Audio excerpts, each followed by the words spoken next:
I transitioned while it was allowed, and now I'm being told because I did that, there's absolutely no exception that I can stay. You told me I could, I followed policy, now you're telling me because I did that, I'm disqualified, which is kind of like a really jacked up conundrum to be put in.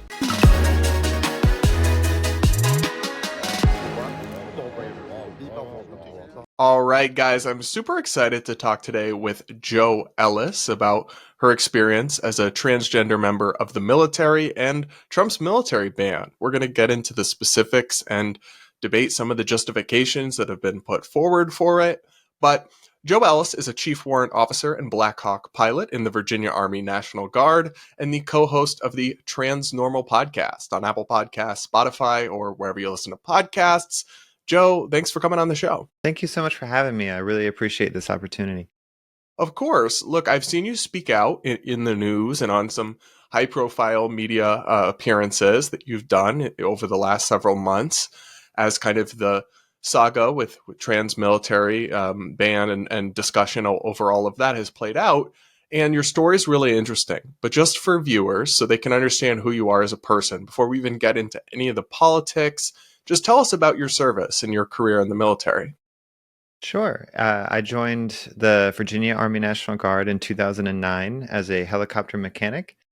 And then from there, as an enlisted person, I went to Iraq in 2011 and deployed and served as a door gunner. So I would operate the machine gun out the side of a Black Hawk.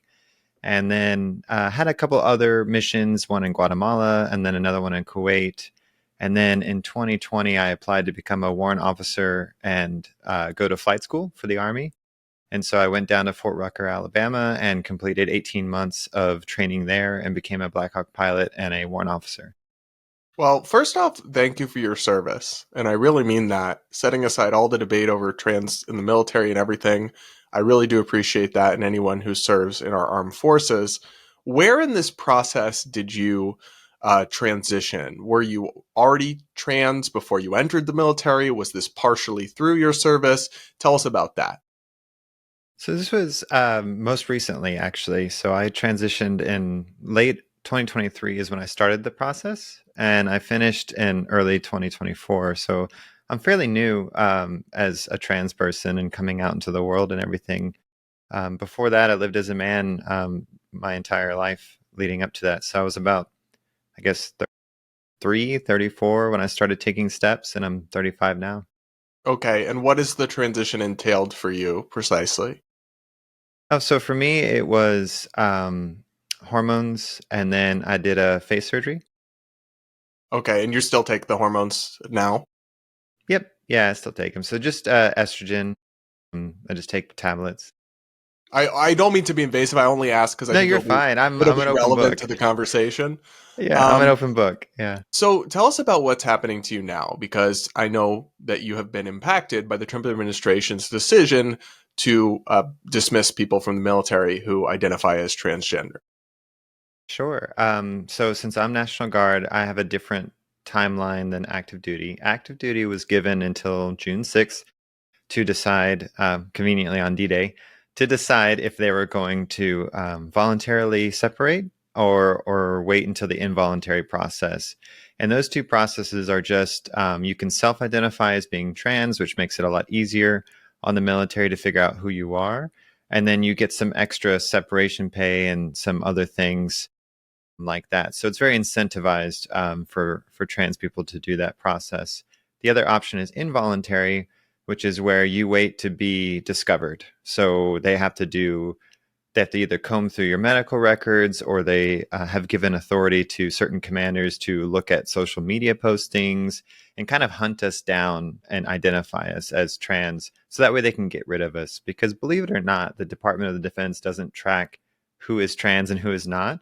They don't even have a number of how many of us are serving. When they were at the court case, they couldn't tell the judge how many of us are serving or provide any evidence to that. And so I'm kind of in that process right now. I am not going to volunteer to separate. It's pretty obvious that I'm trans because I've unfortunately been thrust into the spotlight, and some of the flight requirements I have to do is I have to disclose what medications I'm on and certain things. So everyone knows in my unit, but I'm not going to elect to leave sooner, I'm going to wait until they force me out because I believe firmly that my service records over the last 16 years speak to my honorable service. And the fact that I am deployable and can do the job today, I want to see that in writing that regardless of all of this evidence, this person still isn't qualified to serve and we want to kick this person out. I want to see that process happen. Yeah, I mean, that's a choice. I understand. You have two options. Some people might choose to take the better benefits and just go along with it. Some people might choose. I'm an obstinate person. So if I disagreed with something that was happening, like if I was getting in trouble at a job, I would not like resign and walk away. I'd be like, no, you have to fire me and I'm going to stay. So setting even aside the debate, I can relate to that aspect of what you said. Has being trans, and obviously, I mean, you only have your perspective, which is inherently kind of biased towards your view of things, but has it really disrupted your ability to meaningfully serve or achieve the aims and duties to which you were employed?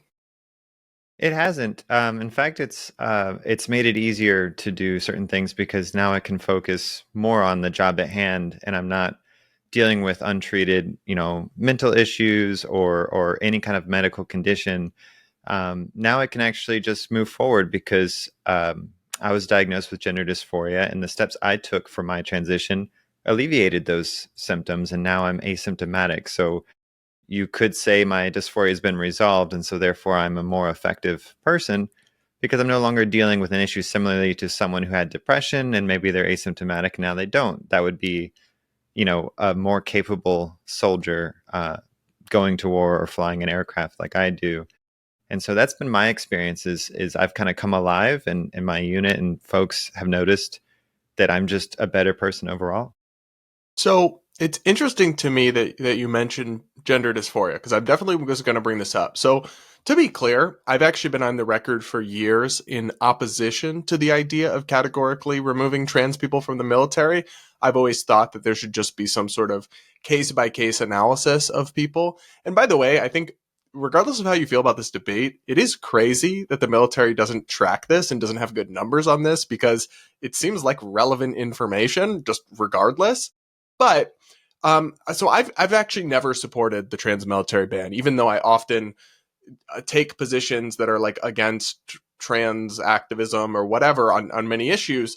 I've agreed with them over the years to some extent on that issue that it is not necessary to just categorically remove trans people from the military.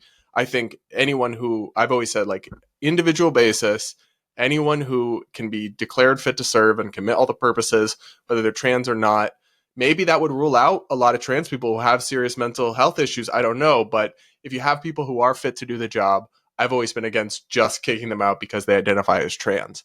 That said, a lot of people don't view it as bad. They view it as reasonable. There are a number of reasons that get cited. So just for the purposes of this conversation a little bit, I'm in a devil's advocate with you. And I guess what I'll ask, just a series of clarifying questions. Do you believe that gender dysphoria is a mental illness? I believe it's a mental health condition that should be treated. I And know you said, illness, oh, the sorry. word illness brings a little bit of a stigma, just like disability does. So maybe that's semantics, but yes, Oh, okay. Well, it is definitely a thing. I say it Yeah. without stigma. I know what you're saying. Okay. How Yeah, I'm not saying that with stigma. Mental health condition could be another way of saying it. sure. So yeah, we agree. I agree that it is. In fact, to transition in the military, you have to have it. You have to be Hmm. diagnosed and you actually have to go through a whole gate system that is similar to the pre everyone can be trans thing in the public when you actually had to go through mental health therapy and like all these steps and you have to prove um, real lived experience. So the military still keeps those rules and they actually have those for people transitioning. And so I actually agree more with the military process of transitioning than I do the public process. Yeah, no, that makes sense. That gets to kind of a separate issue, but I agree with you Sure. that this stuff needs to be gate kept a lot more than it has been. We've talked about that on the podcast in many other contexts. But what I guess I'll say then though is my understanding, and you can correct me if I'm wrong, is that if you have any series of medical conditions, and again, I'm not saying this with stigma, if you have diabetes, if you have anxiety, if you have depression, you can't serve in the military. So there's two standards for that. There is those who are signing up for the military with those conditions actively. And then there are those who had a history of it that are signing up. And then there are those that are currently serving that might develop those conditions while serving. And each one is treated differently. So if you're trying to sign up and you are on SSRIs or any kind of heavy like psych meds, the chances of you being allowed in are very slim. Now, if you're signing up and it's been 5 years since you've been on SSRIs, there's a good chance you'll be able to serve. Now, if I am serving and I go to war and come back and get diagnosed with PTSD or depression, I'm not just kicked out because I need to be put on an SSRI. I am retained because there's value in keeping me and my experience, but also, the cost to hire someone in and train them and all of that. And so there's a whole different mechanism for those that are currently serving. So, Let's take these one at a time yeah, then, because please. I'm really glad you clarified that because I honestly don't know the ins and outs of it.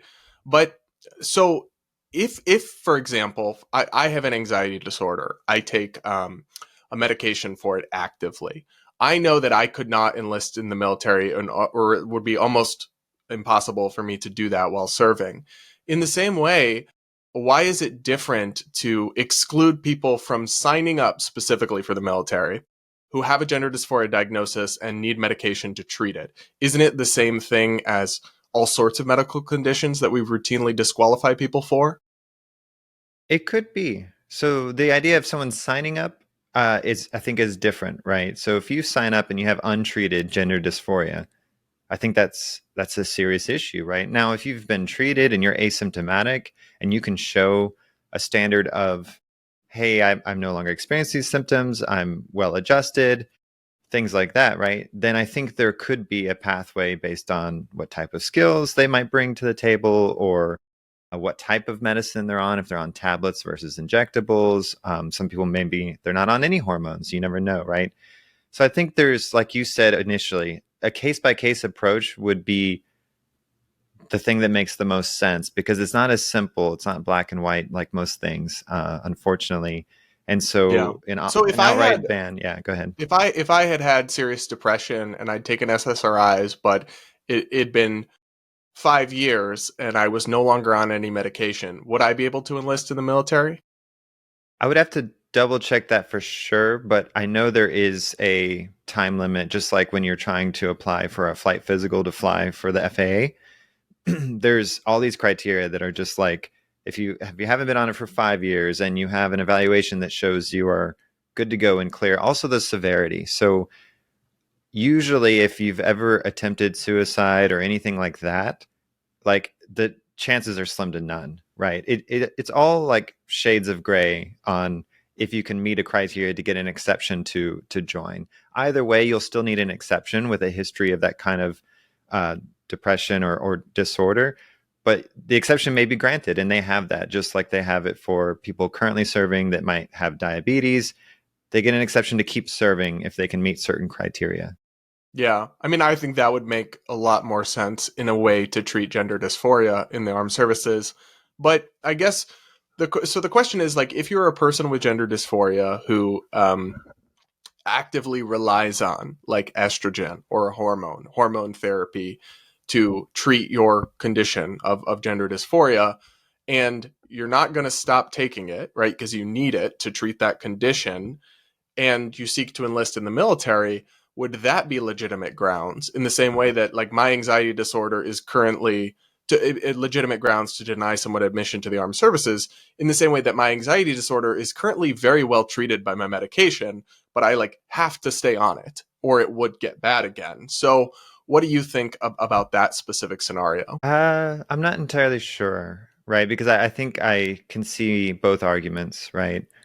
Um, I think I would go down to can you deploy to an austere environment with that medication? Like, so are they tablets? So you could stick 12 months in your pocket, right? And it's not going to go bad because it doesn't have to be refrigerated, all of those things. Then probably, yeah, you could let that person in. Or are they someone like me who I haven't had bottom surgery? So if I lost access to estrogen for periods of time during a deployment or whatever, I would be like physically okay. Like I wouldn't be absent of hormones that I need because my body would start producing testosterone again. And so while I would go through maybe a couple mood swings and stuff, like it's so minor that I think, like I said, there's exceptions I think that could be made. But I think I would agree that coming in with a condition is a lot different than while you're serving, you develop a condition. What the Trump administration is doing is taking people who are actively serving now, who are trans and presumably have gender dysphoria, then, and regardless of their particular circumstance, regardless whether they're doing a great job, everyone in their team loves them, there's no issue at all, kicking them out of the military. Is that correct? That's correct. And that's why I have such an issue with it. Not only because I serve part time, I'm a patriot, and it has nothing to do with finances. Like, I've just always wanted to serve. But I have such an issue with it because Trump ban 1.0 under his first term, by the time it went through the courts and kind of got settled, ended up having exceptions for those that were currently serving, that had already transitioned while it was allowed. And so in my case, I transitioned while it was allowed. And now I'm being told because I did that, there's absolutely no exception that I can stay. And so it's kind of like bait and switch, right? Like, you told me I could, I followed policy. Now you're telling me because I did that, I'm disqualified, which is kind of like a really jacked up conundrum to be put in. So that's kind of how I feel about it, is like there should be exceptions for us that have already transitioned, that are meeting the standard, that can deploy. A lot of us have been doing it for years and haven't had issues. I agree with that, and I that puts me at odds with some of my audience or followers who kind of just think, no, being again, to speak crudely, they'll say being trans is a mental disorder, and people with mental disorders can't be in the military, and that's an oversimplification. But I think there's a categorical exclusionary element to this that feels performative, that feels culture warrior. I mean, the Definitely. announcement that the Trump administration did of this ban suggested, and this was totally unnecessary. They could have just announced the policy without this. They included a statement suggesting that trans people are like liars and they can't be trusted to serve in the military because they lie about what gender they are. Now, that just seems like very insulting to say like trans people are just like fundamentally dishonest and can't serve. I think if a trans person thinks they have literally changed their biological sex, then they are confused. But I Yeah, think a lot maybe. of people who identify as trans don't even necessarily think that. They just think they have gender dysphoria and living as the opposite gender will make them happy and resolve that. So I took issue with that. Just the actual policy aside, the way it was announced felt gratuitous and cruel to me. For sure. And it's not a medical decision when we're not being discharged as such. We're being discharged as a national security concern. So we're being discharged under the code of Juliet Delta Kilo. That's the same code they discharged gay people under. It's the same code that they would discharge someone mishandling classified information. And so Wait, really? the current policy, unless they change it right now, it says when you go to separate these people, you will use JDK as the code, and which will impact my ability to get a clearance later if I decide to apply for a job that needs a national security clearance. They're going to look at my military records and be like, well, you were discharged under a national security code. Like, why would we trust you to work here, right? And so on top of that, if they're saying it's medically disqualifying, they're not offering us the medical separation process that other people who develop a condition that they would be discharged under would get. So if I broke my leg and could not recover, I would be medically separated under a medical board, and I would get certain benefits and certain due process under that process. And it would be treated honorably and discharged as a medical. Just like my brother, actually, he got discharged for medical reasons.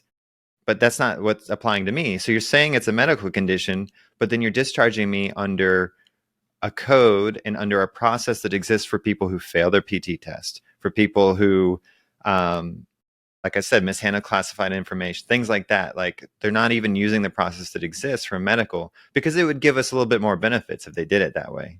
So And so they're I just think like being cheapskates about it? I don't know if it's being cheapskates, but it's inherently animus when you're saying all trans people under this horrible language. And oh, by the way, it's also a medical condition that's disqualifying, but we're not going to give you the medical process. We're going to give you an admin process that we would normally give for people who can't meet a PT test or height and weight or can't graduate a school on time. And then we're also going to discharge you with a code that says it's a national security concern. So will this be considered a dishonorable discharge? It'll still be honorable, which is Okay. even weirder, right? Because it still isn't quite, still doesn't make any sense. Yeah, it sounds like it wouldn't be. I mean, obviously, I'm Yeah. not familiar with this stuff, but No, so I'm going to sue them if they discharge me with that code because it hurts my ability to get a future job if I need a clearance again.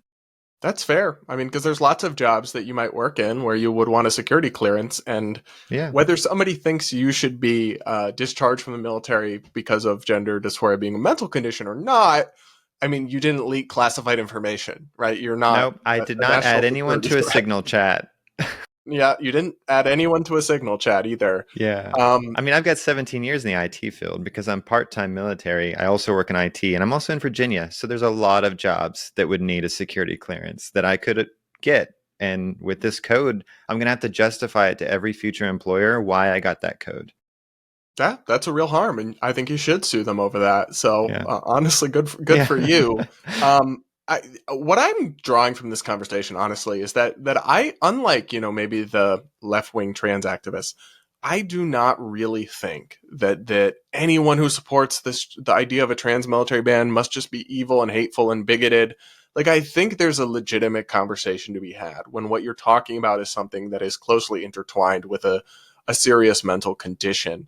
But to me, the way the Trump administration has done this, the acerbic and like rude nature of the rhetoric attached to it, what you're telling me about the administrative way it's being done, I think people, even if they support the idea, should pause and reflect on that and ask themselves whether any of that is really necessary, or whether that's a valid way to treat people who have stepped up and sought to serve our country just because they also happen to be transgender. That's one thing I don't really understand about. It's funny. I don't know. You're probably not very familiar with my content or my work, but I've been simultaneously attacked as transphobic for my whole career from the left, and then as like a woke pro trans lib from like the far right. Basically my entire career, because I don't actually hate trans people. I have no problem with adults living their best lives.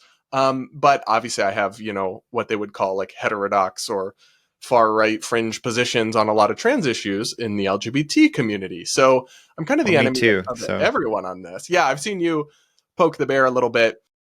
I do. A couple questions that also come to mind that I think we should address for people. What about the idea that having, for example, like a trans woman like yourself serve in the military infringes on the privacy of females serving? So, like, do you use private spaces for female service members?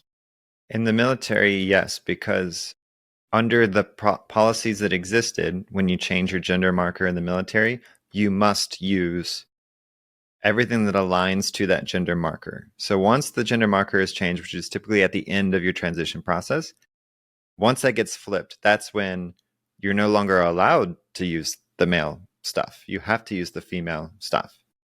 And so that because it's a very binary system in the military. And so, yeah, that's what I do. Now, there are times when military is co-ed, like there's certain deployments you're on or there's certain training environments where you are co-located with, you know, mixed genders, like it's going to be male and female living in the same room, using the same bathrooms, using the same showers.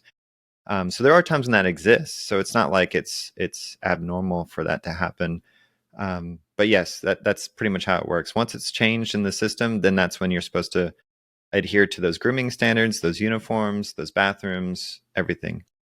And does that involve situations that, like, I mean, because some of the problem with the shared space stuff is that legit transsexual people won't be a problem, right? Like, they're not going to go walk around a Right. women's spa with their male genitalia out, right? Like, they're going to be, if anything, not want to display that and will be very private. Maybe they'll change in a stall. Like, actual people like that won't be the problem. And maybe it's not as much of an issue in the military because what you're saying is like there's a whole real process you have to go through. Whereas in California, you look at the Wee Spa, right? Like they just throw the door open. Anybody who says they're a woman can go in the women's room. Then you have males just walking around with their ding dongs out. That's a real problem. But I guess what I'm wondering is like, is there a legitimate concern for women service members that allowing trans women in particular to serve as women for all intents and purposes means they'll have to shower with males and or change in front of males or other things that might cause people legitimate discomfort? There might be discomfort for sure. So I don't want to silence or negate women, biological, whatever term you want to use, non-trans women. It's so messed up our language these days. Anyway, we don't want to. I don't want to like discount that real concern. Um, I will say though, if you look at the data in the military, most of the big sexual assault and issues that have happened have not been because men were trans women were, sleeping near other women. Like it's always been predatory men that stormed into women's spaces, right? So if you look at the, I think it was the Navy back in the '90s, they had a huge scandal. You name it, right? It's a lot of men on men and men on women, like predatory happening in the military when it comes to sexual assault. And I haven't heard of any cases where a trans person has been, the predatory person. We've been serving for 10-ish years now openly in the military, and that just hasn't happened because our numbers are so small. So yes, there's probably a bad apple that will sneak through somehow. They'll go through the entire process of transitioning in the military, which is like any other DMV government process. It's a pain in the butt, lots of red tape. And then eventually you get your gender marker changed a year plus later, and it's like, now I can't wait to violate someone's space. It just doesn't seem logical. But I do agree that I can understand that a woman would feel uncomfortable with the idea of a man being there. But I think when we shift our focus to a transsexual is not quite the same as a man. Yeah. Well, and it's interesting because, I mean, there's even a theoretical scenario where this would have its own problems. I'm not even endorsing this, where they said, okay, well, for the purposes of intimate spaces, trans women will have to change with the men or change with the women or something. That's far short of kicking them out under a code used to like kick out people who leak classified files. I mean, that to me, it seems like the nuance of this subject is not represented in the current Republican policies. Now, I'm also not sure, and I want to get your thoughts on this, that it's represented in kind of like the left wing trans take, which is that the military should have non binary visibility day and that every gender under the sun is legitimate and just a-okay. I mean, I think some of the backlash that has resulted in things like the trans military ban wouldn't have happened if they hadn't pushed so far on some of this stuff. Yeah, sports and kids. Those are the two issues, I think. I think the military would have been fine if it wasn't for the sports and kids issues. And those issues were very effective in the Trump campaign. And look, I come from a conservative religious household. I was homeschooled, and my dad worked for Pat Robertson at the 700 Club, Christian Broadcasting Network. My parents voted for Trump twice. And even my dad was like, well, I didn't think he would actually go and kick out service members that are capable of serving like you. He always thought that it would be a level-headed approach of, we'll get rid of the bad ones and keep the good ones. And it just doesn't make a lot of sense. And so, yeah, when it comes to women and women's sports, there's a huge fairness concern. Like trans women generally have an advantage overall. Now, there's gray areas of when or what kind of puberty they experienced and all of that. And then the same thing with kids. Like there has to be serious guardrails for children, maybe age requirements. I don't think all out bans make sense either. But then again, do whatever you want is not a great policy either. Yeah. Well, we don't need to get into that. I Yeah. tend to, at this point, support bans because I don't, we don't have to get in the whole issue, but I get what you're saying, how do what you want is not okay, and that's been unfortunately the status quo. I think the argument against bans would be the argument for bans would be a lot weaker if it was still this extremely guardrailed process that only a tiny percentage of people are doing. I think people And people like myself who are averse to government bans in general end up much more amenable to the idea of a ban when the prospect of doing it in any sort of reasonable or limited way, or trusting any of the authorities, medical, scientific, public health, who are responsible in these areas, is become totally discredited in my view. But That's let's not so even get, true. Yeah. yeah, let's not even get into that whole aside.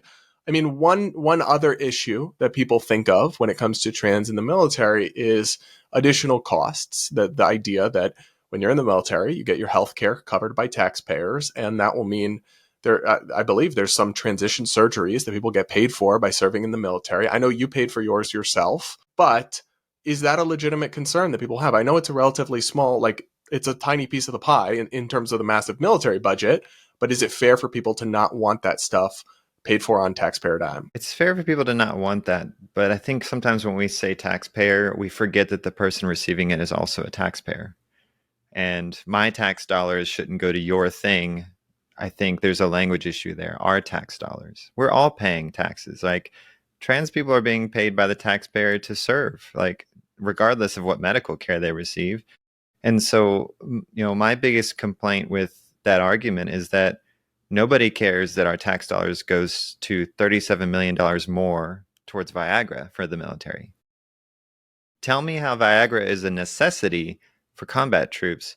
Now, it's fine. I don't have a problem with it. Like, if you need for PTSD or whatever people to be able to get it up, great. Like, it doesn't bother me. But $37 million more on Viagra than gender affirming care. And so, if it's really a cost thing, we got to look at the DoD budget as a whole, which is never passed an audit. Like, the Pentagon's never passed an audit. There's a lot of issues there to go after something that costs, on average, per trans soldier, less than $1,000 a year. Yeah, I remember when I wrote about this years ago when I was critical of the ban, I was like, listen, the cost thing, you're talking about such a tiny needle, Pennies. such a massive haystack. Yeah. Like it really is. And also, you know what? If the cost was the concern, you could simply say, okay, we're not going to cover that, and so like trans people have to pay for their surgeries out of pocket, but we won't kick them out of the military. Like, and that's so Exactly. And yeah, and people joining the military under when it was allowed the last 4 years had to sign a statement saying that they had completed all of their surgeries before they were allowed to join. That's a very small detail that people don't know about. That you had to swear that yes, I have gender dysphoria and it's been resolved, and I am trans and I am joining the military, and I promise you I don't intend to get any additional surgeries. that's interesting. I did not know that, and Yeah. I've covered this Yeah. issue pretty closely. Yeah. Well, yeah, I mean, I think that's fair. I have no issue with like insurance or stuff covering hormone therapy or other things. I think there's an argument that some of the more the surgeries, there's an argument that it's cosmetic, essentially. I mean, Right. But the and Army that covers that. does the Army cover, for example, like a female service member who just wants a breast augmentation? Easier than a trans service member. Hmm. Okay. Well, I Yes. mean, that's a You bullet get point when there, you're but active duty, you get one cosmetic surgery a year. It could be lipo, it could be skin reduction, it could be breasts, it could be really? the Army spends more on veneers than they do gender affirming care. Like, it's just so goofy to me that some people think that we're driving up the budget like crazy. And yeah, like if I develop gender dysphoria or I come to the realization that's what I have and I get diagnosed while I'm serving, I feel like that should be the same as someone else who decides they want breasts, or someone Yeah, I else think if that's who, covered, it's right? pretty Yeah, fair. Yeah. it is, right? And people just don't realize that. With so I And guess what I yeah, was thinking about was more like with private health insurance, something like a boob job is not covered, right? So the idea that, for example, a female who wants larger breasts is not covered by health insurance in many cases. However, a trans person who is male to female who wants large breasts, sometimes that is covered by insurance. The discrepancy there, I can see why people have an issue with. And but like I said, I agree with you. The cost thing is kind of a distraction. yeah. The other The cis argument is interesting too, what you just made, because private insurers will cover breast augmentations for cis women who have had mastectomies due to cancer. So if you say gender dysphoria is a medical condition that needs to be treated with a breast augmentation, couldn't you make the same argument? You could. I think part of the problem is that the I'm trans not activist advocating for lobby, that. you absolutely could. No, I hear your point. But part of the problem is that the trans activist movement has argued that trans isn't a medical condition And I and that disagree with that. anyone who feels different inside is trans. And so, Yeah, I like, know. when trans was just a medical condition, it was way easier to defend this stuff. Now that it's some, like, social fad that includes, I don't know if you saw this on my ex because we follow each other, a video of this dad who says, I'm a queer parent, and it's just a dude who's married to a woman who has kids, and he's just a man and he feels non-binary on the inside.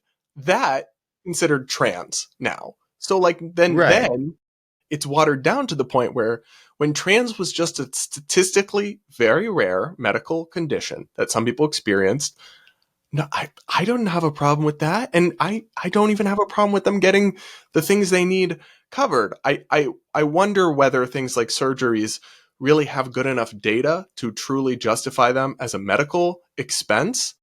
That's a whole subject that would have to be researched.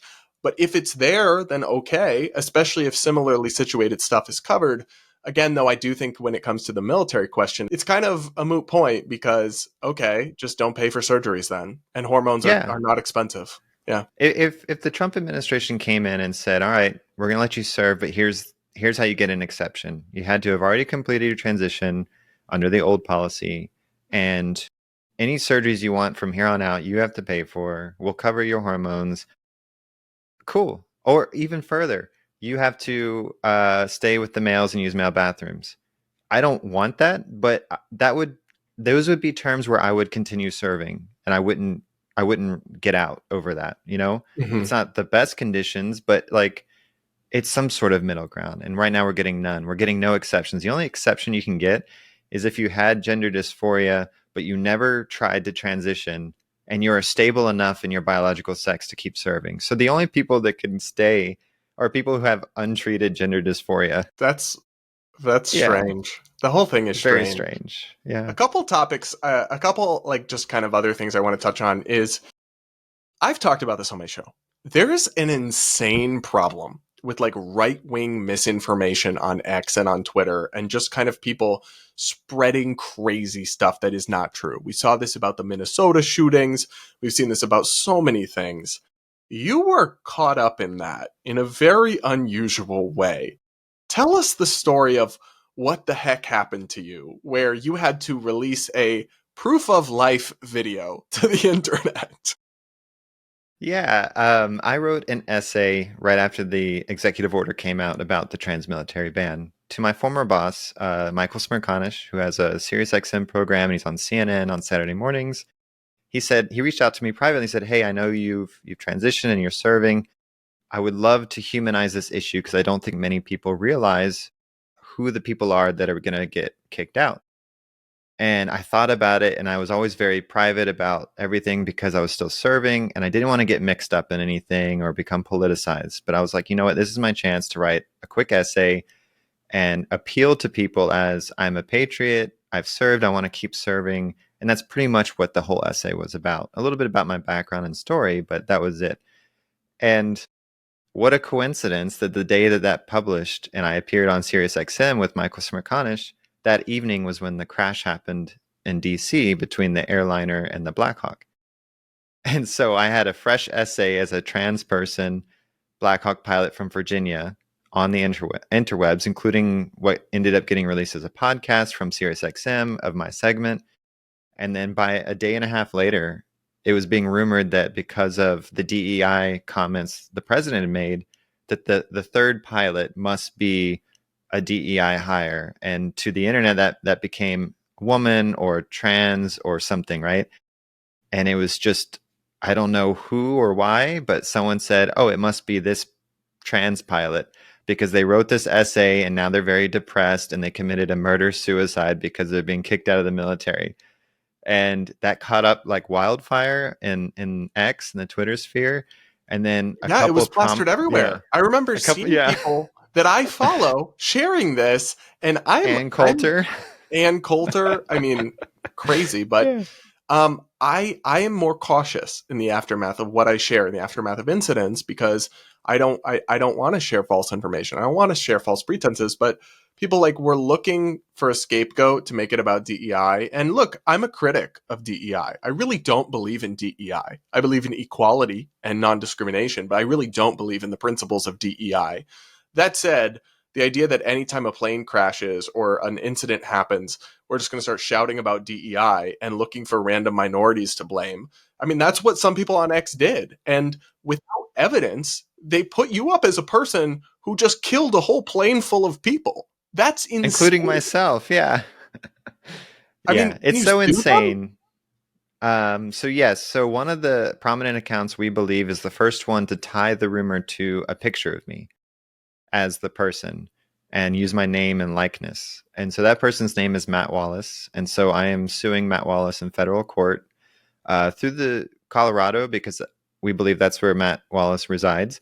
And so I'm suing him in federal court for defamation because it's not like I was a public profile before. I was a nobody. And now all of a sudden I was having to defend that I'm still alive and appear.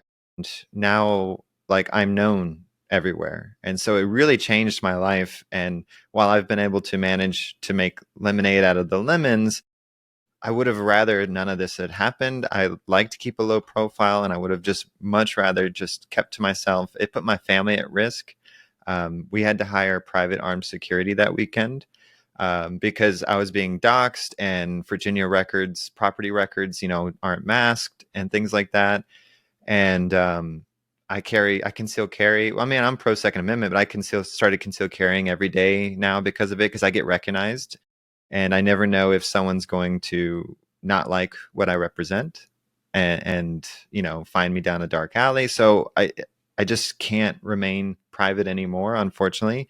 And we should have been mourning that tragedy, but instead someone wanted to make clicks off of tragedy and monetize the tragedy, and that was just really sad. So if I do win anything in this lawsuit, I'm going to donate it all to the victims' families of the crash. And because I'm not trying to do what I'm accusing him of enriching myself. I don't want to enrich myself, but I do want to hold him accountable. And so Yeah. that is the big thing is loose keys on keyboards are destroying people's lives. And defamation is the only through the law is the only recourse we have right now because the internet laws are just so wacky. And so that's what I'm going to do. And so I found a good network of pro bono lawyers that took up my case and we're going for it. Good. He'll have his chance to defend himself, and he's entitled to that. And I can't jump to any conclusions because I don't know the intimate details of the case, but people should not be able to just blatantly lie on you and accuse you of heinous crimes to millions of people on the internet. And then they get their X revenue check that week because it went mega viral and they just move along with life. Meanwhile, I mean, how crazy is it that there are, I don't know, tens of thousands, hundreds of thousands of people out there who right now still erroneously think that you are the pilot who caused that crash on, and not only that, they think you did it on purpose, which is absolutely, we don't even think that's what happened with the actual pilot who they all rest in peace, everyone involved in that tragedy. And like, that's insane. That's evil to like lie on someone's name like that. I mean, I've had much less in severe and widespread lies about me, but I'm a public figure. So not to say, his skirt was too short, but I kind of asked for it a little bit with my line of work. And two, it's nowhere near as severe. I've looked into legal recourse, but with me, I'm a public figure, so it's much very few avenues are open to you. With you, I hope you get justice for that because I don't care whether you're trans, whether you're not trans. I don't care whether you think trans people are just like confused. It's wrong to treat any American like that, to just Right. spread insane misinformation about them. So I hope you get accountability for that. And I also think it's good. I mean, in my view, it wouldn't be the most evil thing in the world for you to keep the money, but the fact that you're donating it to me, it makes it even more commendable that you're doing that. Well, thank you. Yeah, no, that's I mean, it's my religious principles, right? Like fight for those that can't fight. So that's what I'm trying to do. Well, look, I have to say I've spoken out about this issue a lot over the years. I tend to be at odds with my audience about it because my audience tends to be pretty skeptical of like trans activism, but this is an issue where I do think the trans activists have gone too far, but I also think the Republicans have gone too far and these policies are wrong. And I think that while there's a conversation to be had about some people with gender dysphoria maybe not being fit to serve, I think people like you should be allowed to serve. And I thank you for your service and for coming on the podcast to share your story with everybody. Thank you so much, Brad. I really appreciate you having me. All right, guys, you can check out Joe's podcast and channels linked in the description. Thanks so much for tuning in. Do make sure you're subscribed if you aren't yet. Do hit that like button before you go. And with that, we'll talk again real soon.